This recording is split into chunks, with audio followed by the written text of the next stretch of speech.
Halo guys, selamat datang kembali di Republik Rupiah. Hari ini kita bakal bahas tentang ekspektasi Bitcoin ke bulan Oktober. Meskipun ini belum menjelang ya, karena masih minggu terakhir, ada seminggu ini. Kita nggak tahu performa seperti apa, tapi kita bakal lihat ekspektasinya. Terus sama kita bakal bahas soal sikon dengan pasar makro yang ada saat ini. Oke, let's go.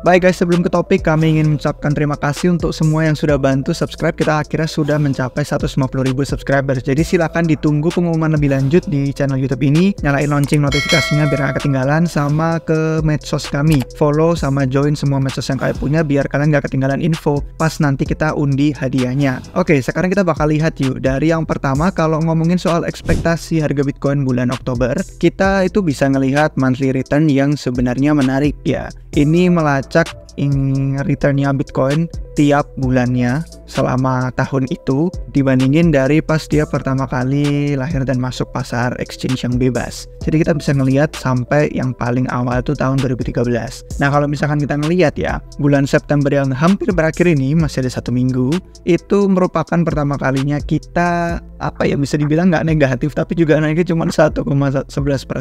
Kalau kita ngelihat dari 1, 2, 3, 4, 5, 6, jadi 6 tahun terakhir itu kita selalu minus di bulan September, dan ini pertama kalinya. Meskipun saya sebenarnya sih ngitungnya sebenarnya karena kita belum berakhir ya bulan ini, mungkin juga nggak begitu wah dalam hal positifnya. Terus kalau misalkan kita buka untuk yang bulan Oktober yang akan datang, itu belum ada yang namanya minus selain dari 2 tahun pas 2018 sama pas 2014. Jadi selama seluruh history atau seluruh riwayat Bitcoin dia ditradingkan, bulan Oktober itu cuma 2 kali aja dia mengalami minus. Jadi kira-kira gimana menurut pendapat kalian untuk bulan depan? Apakah ada harapan untuk kita bisa memiliki pola yang serupa? Ada rimanya gitu kan, ada yang bilang sejarah itu nggak sama persis, tapi biasanya ada polanya yang mirip-mirip. Nah gimana tuh? Cuman 2 kali aja dia mengalami minus, selain itu tahun-tahun yang lainnya di bulan Oktober itu positif, bahkan ada kenaikan yang lumayan sampai ada yang 50%-an. Nah, silakan komentar di bawah. Silakan kalau kalian punya opini dan pendapat apapun, kita bisa cari tahu dalam beberapa minggu ke depan nih untuk ekspektasi Bitcoin bulan Oktober.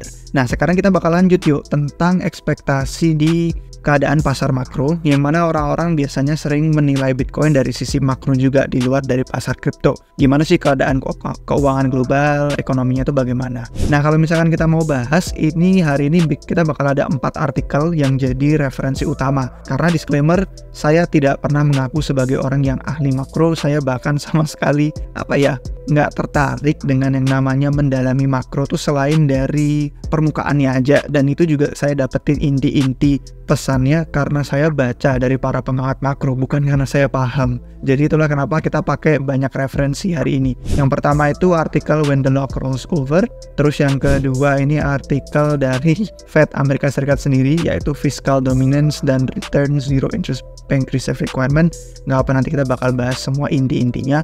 Terus yang ketiga ini adalah dari Arthur Hayes yang judulnya Kite or Board. Terus sama yang keempat ini dari Louis Vincent Goff yang judulnya Making Sense of the China Meltdown Story. Jadi kita bakal lihat semuanya, terus nanti kita bakal recap inti-intinya itu apa aja. Oke? Pertama, kalau kita ngomongin soal makro tuh kayak sebuah puzzle yang besar, yang kayak nggak selesai, yang kayak dia itu selalu ada perkembangannya, tidak pernah berakhir, masalahnya muncul terus, selalu berubah, dan nggak pernah tetap. Jadi kalau kita ngomongin skala makro, biasanya jangka waktunya tuh bisa sampai puluhan tahun. Nah biasanya kita bisa melalui itu dekade-dekade, puluhan tahun yang kayak kerasa tidak ada peristiwa apapun. Tapi kadang ada juga beberapa minggu yang rasanya tuh seperti puluhan tahun lamanya karena banyak hal terjadi di saat bersamaan.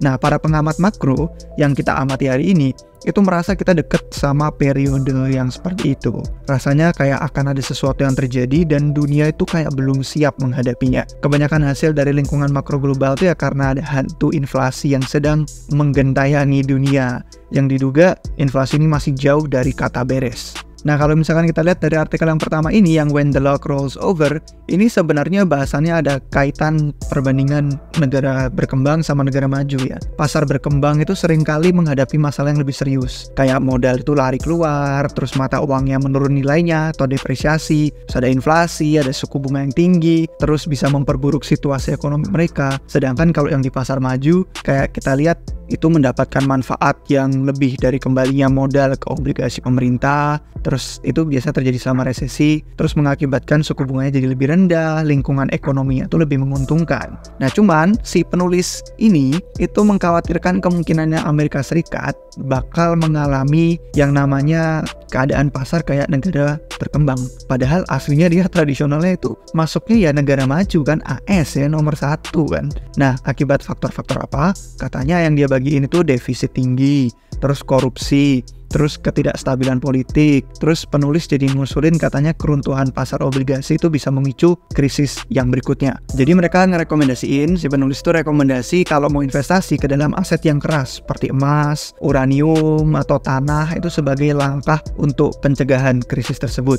Itu menurut si penulis ya. Jadi secara keseluruhan artikelnya ini ngajuin pertanyaan tentang seberapa tahan sih pasar barat itu kan yang digadang-gadang sebagai pasar maju, dan potensi mereka menghadapi tantangan krisis yang mungkin bakal seperti pasar berkembang nanti tantangannya di masa depan. Itu argumennya dia. Artikelnya nggak begitu panjang. Ini yang paling pendek dari 4 artikel yang bakal kita bahas hari ini. Jadi silakan nanti kalau misalkan ada yang tertarik, saya bakal taruh link-linknya di deskripsi di bawah video ini. Nah, terus kita lanjut langsung ke artikel yang kedua. Yang ini sebenarnya paling panjang, jadi ya bukan paling panjang sih, cuman kita nggak bakal ngelihat dari sini langsung karena di artikel yang ketiga ini dia juga ngasih rekapan. Jadi dia ngasih kayak garis besar dari artikel yang dipublish oleh Federal Amerika Serikat ini. Nah, ini kalau misalkan kalian buka di link itu, di bagian bawah ada artikel penuhnya. Kalau ada yang pengen mendalami, ini di posting akademiknya langsung sama Fed Amerika Serikat. Dan dia memberitahu kalau inflasi itu satu-satunya jalan keluar, dan para pengamat makro cenderung percaya sama mereka. Nah, jadi untuk mendalami ini kita bakal lihat dari artikel yang ketiga aja, karena saya suka yang namanya inti-intinya ya, to the point-nya, dan itu dikasih di artikel ini. Jadi Kite or Board yang ditulis sama Arthur Hayes ini meninjau secara umum tentang 2 tulisan yang di awal tadi, terus sama opini yang dia kasih. Dan si penulis itu ceritain awalnya kenapa judulnya Kite or Board. Seperti yang di judul, ini kalau ada yang pernah nyobain mungkin seru kali ya. Saya kayak ngelihatnya itu seru, pengen nyobain, cuman kayak ada takut juga kalau sama yang namanya laut. Tapi itu yang namanya kite surfing, kalau ada yang pengen nonton videonya atau gimana. Kite surfing ini pengalaman yang baru aja dia alami, si penulis alami. Terus dia menyorot katanya ada tantangan yang menarik nih pas dia diterpa angin yang kenceng, dan itu ada kemiripannya sama kondisi yang dialami oleh Fed Amerika Serikat terus sama Bank Sentral untuk bisa mengatasi inflasi.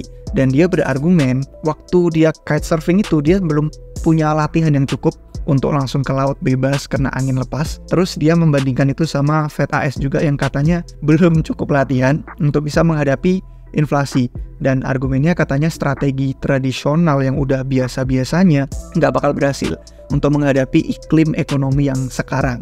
Jadi penulis bilang kalau tindakan Fed itu secara tidak sengaja bakal menguntungkan pemilik aset yang kaya, dan dia bakal memprediksi kalau Fed bakal menggunakan lebih banyak metode yang istilahnya apa ya, menindas keuangan. Artinya nilainya jadi turun banget karena dia dicetak terlalu berlebihan. Jadi pencetakan uang untuk mengatasi situasi sulit itu. Nah, ini artikelnya lumayan panjang. Dia dipecah-pecah berdasarkan banyak bagian. Kalau ada yang pengen baca lebih langsung, datanya sudah tertera banyak banget di sini. Kalau misalkan kalian mau bandingin juga nih pas eranya Donald Trump, eranya si Biden, terus banyak banget lah pokoknya perbincangan terkait keuangan. Dan kalau di sini yang khusus topiknya tentang dominasi fiskal, itu merupakan hal yang dia bahas sesuai dengan yang di artikel yang diposting sama Fed AS. Jadi dia berargumen kalau artikel itu sebenarnya yang ngasih sedikit strategi untuk bisa mengatasi situasi yang sulit gitu kan.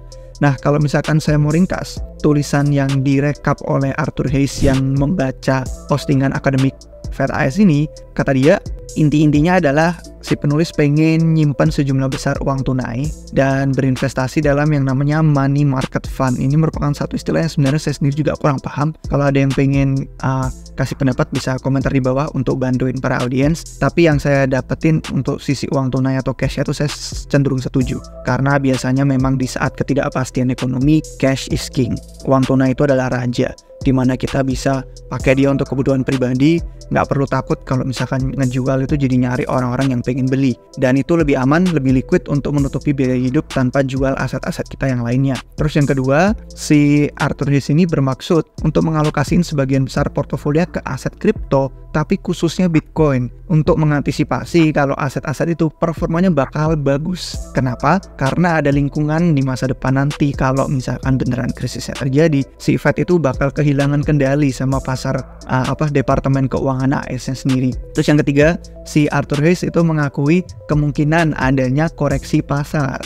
Ya, kalau kita ngomongin soal krisis, nggak mungkin lah yang namanya kripto meskipun dia taruhan dari keuangan tradisional, tapi nggak menutup kemungkinan kalau krisis terjadi dia juga bakal kena dampaknya. Jadi dia mengakui kemungkinan ada koreksi pasar di alam kripto juga. Tapi dia berencana untuk sabar aja, kayak melihat koreksi ini sebagai peluang yang bagus untuk bisa serok, untuk bisa akumulasi aset-aset, koin-koin, token yang menarik, yang menjanjikan untuk kalian. Terus yang terakhir, dia bilang analisis untuk kebijakan Fed sama Departemen Keuangan AS itu bisa menyebabkan miliaran dolar masuk mengalir ke dalam saham-saham berbau teknologi sama ke aset kripto. Jadi arus modal ini mungkin bisa dukung pasar kripto kuat tuh, meskipun ada periode volatilitas yang rada gonjang-ganjing. Jadi daripada takut sama penurunan harga kripto, si Arthur Hayes di tulisannya ini, ya judul saja let's make some effing money, itu berusaha untuk merangkul peluang sambil tidak bertindak gegabah atau sembrono. Jadi pakai aja strategi yang pas untuk kita sebagai investor yang cocok sama keuangan pribadi kita. Karena kan cuman kita aja yang tahu seberapa besar penghasilan kita, seberapa besar kebutuhan hidup kita. Dan itu kita harus rencanain sebisa mungkin biar kalau ada peluang masuk kita nggak ketinggalan. Tapi kalau ada masalah atau krisis, kita juga nggak kocar-kacir bingung nyari uang dari mana. Jadi secara keseluruhan strategi ini didasarin sama asumsi-asumsi dari si para penulis ya. Tadi ada 4 artikel. Yang terakhir nanti bakal saya bahas. Tapi asumsinya ya si Fed bakal pakai tindakan yang tidak biasa, yang luar biasa. Dan tindakan itu mungkin bisa bergantung sama printer uang yang luar biasa banyaknya. Dan peran pendapatan bunga juga katanya memengaruhi arus modal ke dalam aset kripto. Apalagi aset dengan supply yang terbatas. Nah, kalau misalkan kita langsung lanjut ya, itu tentang AS. Sekarang kita langsung ke benua yang sebaliknya, yang akhir-akhir ini di media kita bisa melihat mereka banyak banget kisah-kisah meltdown atau keruntuhannya. Jadi di sini artikelnya menarik sekali karena dia berpendapat bahwa media-media yang menggembor-gemborkan bilang Cina hancur, Cina runtuh, dan Cina sedang mengalami meltdown, itu dia pikir merupakan media yang tidak jujur. Di tulisan ini dia bilang itu merupakan hasil dari pemikiran yang tidak kritis karena dia melihat secara realistis. Ini banyak banget data yang dia kasih ya. Kalau ada yang pengen lihat juga sama, linknya bakal saya taruh di deskripsi video. Itu ada perbedaan antara pasar Cina sama pasar Amerika Serikat. Cuman ternyata hasilnya tuh mengejutkan. Di luar dari yang media-media itu katakan. Itu intinya dari bagian sini nih, where does this leave us? Jadi dia bilang intinya adalah memang ada masalah besar di sektor properti di Cina. Dan perusahaan-perusahaan memang ada banyak yang bangkrut. Ya, Evergrande, terus ada satu lagi saya lupa namanya. Tapi katanya yang mengagumkan, bank-bank yang ada di Cina itu bisa menghadapi badai itu setidaknya untuk saat ini. Ya, dibilang setidaknya untuk saat ini. Konsumen Cina terus belanja, terus ngelanjutin tuh konsumsi mereka, meskipun tidak dengan semangat yang sama seperti tahun-tahun sebelum COVID, tapi tetap lanjut itu pembelanjaan. Saham-saham di Cina memang mengecewakan, tapi pasar saham Cina itu tidak mengalami kekacauan total seperti yang diharapin sama nada-nada media yang bilang kayak Cina tuh lagi kiamat, lagi menghadapi masalah besar. Dilaporin sama media-media keuangan tuh biasanya. Saya lihat sih ada beberapa YouTuber juga yang bahas soal keruntuhannya Cina.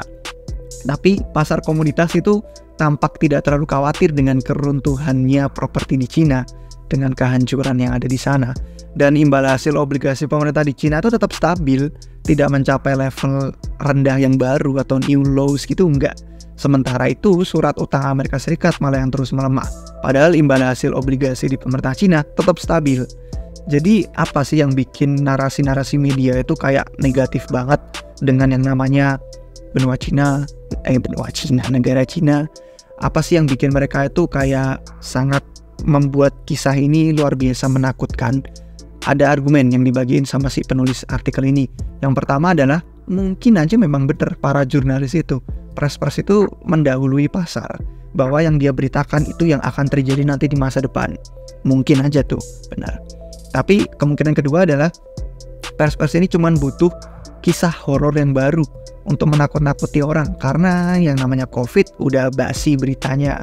Yang namanya perang Ukraina udah basi beritanya. Bukan berarti ketakutan itu hilang, tetap ada, dan yang namanya risiko-risiko itu juga tetap muncul. Cuman katanya bisa aja pers itu membutuhkan cerita horor baru.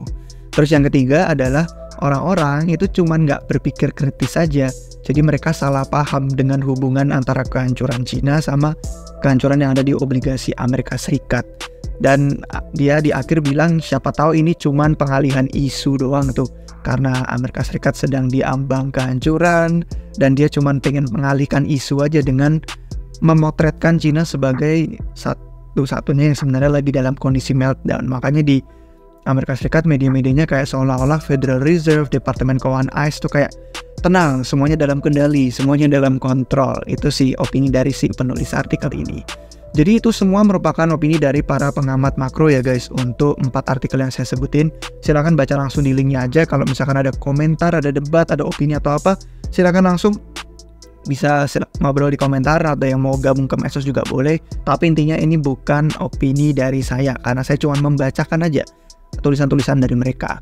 Kalau dari pandangan saya pribadi aja sih, nggak ada yang tahu pasti ya apa yang akan terjadi di masa depan. Tapi tampaknya sangat sedikit orang itu siap. Kalau baca dari 4 artikel itu, kayak nggak banyak orang tuh siap. Dan menurut saya yang perlu diperhatikan ya tadi itu ya, kalau dalam krisis cash is king. Jadi berhati-hati aja dengan uang kalian saat ini. Jaga diri, jangan sampai kalian di posisi yang tidak menguntungkan. Terus sebagian besar dari kalian harus bisa untuk bebas dari utang, dan sedikit lebih banyak uang tuh disimpan untuk keadaan-keadaan darurat. Misalkan ada kesempatan muncul juga, kalian bisa serok gitu loh. Misalkan pasar lagi turun, koreksi, tiba-tiba krisis terjadi, kalian bisa beli aset yang lebih murah karena keuangan kalian bagus, arus cash kalian positif, nggak ada utang, dan kalian memang punya aset yang liquid gitu dalam bentuk cash, bukan dalam bentuk yang sulit untuk dijual. Terus pengamat makro katanya optimis sama emas, sama Bitcoin ya, pokoknya aset-aset yang terbatas supply-nya itu katanya bagus untuk performa. Siapa tahu bisa jadi alternatif ketika nanti ada banyak krisis di luar sana yang membutuhkan dana karena saling berebut nanti ya. Dan mereka senang untuk bisa beli di titik-titik harga saat ini katanya untuk DCA, untuk akumulasi. Terus kalau di luar dari itu ada komunitas ya, saham-saham berbau energi sih katanya semakin menarik karena punya posisi di dalam saham-saham yang kayak disebutin di artikel pertama tadi. Ada uranium, itu juga bisa jadi menarik karena intinya adalah tesisnya itu kita perlu punya aset yang tidak bisa dicetak semena-mena sama pemerintah, sama masyarakat, yang kita butuhin. Tapi gitu kan, dunia tuh butuh energi, dunia tuh butuh jaminan yang stabil, dan itulah tesis yang secara utama dipegang oleh para pengamat makro di 4 artikel tersebut. Jadi gimana menurut kalian? Silahkan kasih komentar di bawah. Kalau kalian suka video ini jangan lupa kasih jempol. Semoga bermanfaat untuk bahasan terkait Bitcoin dan ekspektasi situasi makro di masa depan nanti. Kalau kalian nggak mau ketinggalan video baru dari kami, jangan lupa subscribe ke channel YouTube RR, dan sampai jumpa di episode yang berikutnya. Cheers!